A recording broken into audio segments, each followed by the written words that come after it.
No one actually knows how much you or I am going to need in retirement.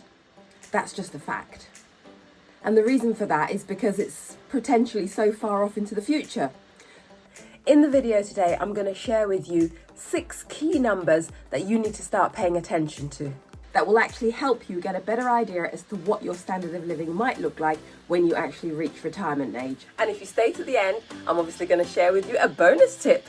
Hello, my name's Hannah and I'm on a mission to make retirement planning a fun, fruitful and fulfilling activity. If we've never met, then I'm delighted that you've taken the time to come and watch this video today. Hopefully you'll enjoy it and get some value from this content, and I will be asking you a question at the end, and it's generally the same question, as in, what will you do as a result of watching this video? So let's get straight into it. The very first thing that you need to do is to look at your income today. So for example, if you've got income from employment, then obviously that's income number 1. If you've got income from other sources, then identify what all of these are. That's step number 1. Step number 2 is that you need to look at your current expenditure. When you're looking at expenditure, you're looking at things like household expenditure, insurances. If you're supporting children or any other dependents, then identify all of your expenditure. Now, it might be that actually you've got an online bank account, in which case download everything as a CSV file and then import it into Google Sheets. That's the simplest way to do it. So you've identified your income and your expenses. Then what I need for you to do is to project yourself forward into the future for when you actually reach retirement age, and to look at what sort of income you're going to have when you reach retirement. Obviously, you're going to have a pension, you may not have a salary. It's how to look at it from an income perspective, but you may also have income from dividends, from savings, from commodities, from stocks and shares, from property, from any businesses that you started or you own. So that's another thing you need to make sure that you consider. And then when it comes to expenses, obviously you may not have a mortgage, but if you're renting, you'll still have rent, but also still have other household expenses. The other thing that you need to think about when it comes to expenses is that obviously you're not going to necessarily need to pay for workwear anymore, but you're probably, or possibly even, going to be taking up new hobbies. So think about how much you think you're going to need for your hobbies, or any new sports activities that you take on, or dance lessons, or if you decide to go traveling. As you go through the process of logging all of your expenses, whether that's the expenses as they are today or the likely expenses that you might have in retirement, the key thing that I want to encourage you to do is to separate out the debts. And the reason for that is because there's good debt and there's bad debt. Now you might think, well, bad debt's easy, and yes, it generally is. It's things like loans, credit cards, store cards, car payments. Those are bad debts.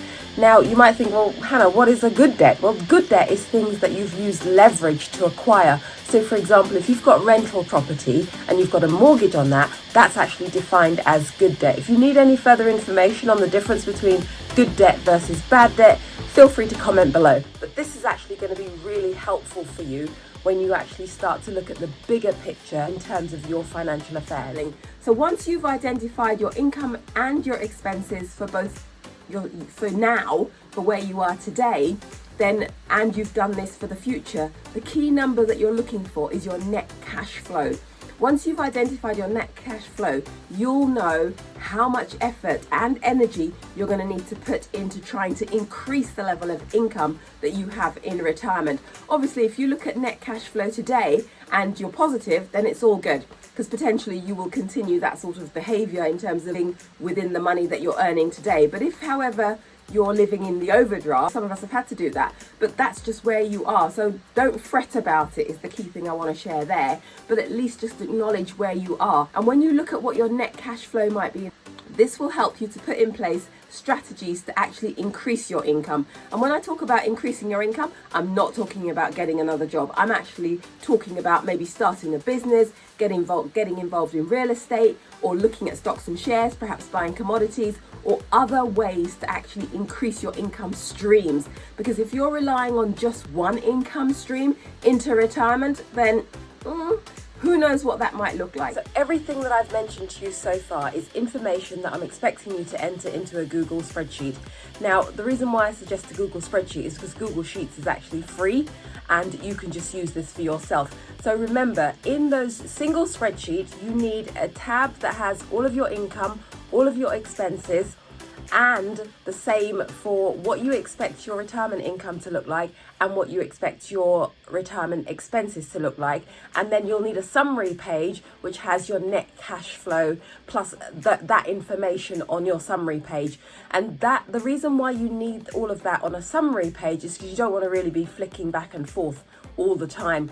And then what I'd strongly recommend is that you review this information as an absolute minimum at least once a year, preferably once a quarter or even monthly, because when you really start to keep on top of this, you will start to be more proactive and start to really take ownership about your financial affairs rather than abdicating this responsibility or delegating it to someone who you think is more qualified than you. Listen, no one is more qualified than you to understand your money situation, because ultimately you're going to decide what standard of living is going to be perfect for you. This very short video has been really useful for you.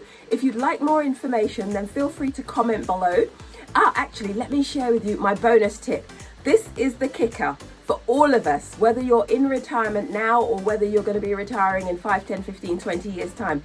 And this bonus tip is beware of inflation. If you don't understand what inflation is, let me summarize it very briefly for you. Think about the cost of a loaf of bread 5 years ago versus the cost of a loaf of bread today. And then think about what that's likely to be in future. The chances are that that same loaf of bread will go up in price, and that's the impact of inflation. Now, sometimes what manufacturers do is they keep the price the same, but actually instead of the loaf of bread being this size, they shrink it. So they've done this with quite a lot of product. You may have seen it. If you start to be aware of this, then you'll spot this. You might not notice a difference in the price increasing, but there might be a difference in the quantity, but also in the quality of what you're purchasing. So inflation is the kicker. Please be aware of it. And my question of the day, what will you now do as a result of watching this video? Will you take this knowledge and actually apply it to your life? Because I love making this content, because this is research that I'm actually doing for myself, and I'm doing it and sharing it in the hope and in the anticipation that you can take it and apply it to your retirement planning life. Because ultimately, I wish I'd known about the things that I'm learning 5, 10, 15, 20 years ago. But I'm thankful that I've now got this knowledge and I'm sharing it with you. If you'd like to see more videos like this, then let me know in the comments below, because I'm on this massive journey of learning and trying out new things in order to increase my retirement income for when I decide that I really don't want to do anything anymore. Whether you're thinking that or whether you love your job and you're planning to continue in your job until you croak, then that's obviously your choice. But I've got such big plans for the future that it's good to start being more proactive now, so that when it gets down to later on down the line, if I actually want to sit on a beach for the next 5 years drinking pina colada, that's going to be my choice, because I've chosen to do that. So hopefully you're of a similar mind and you're enjoying this content. And if you are, like I said, I'd love to hear from you. Please do comment below, and I look forward to hearing from you. Thank you so much indeed for watching, and I'll see you in the next video.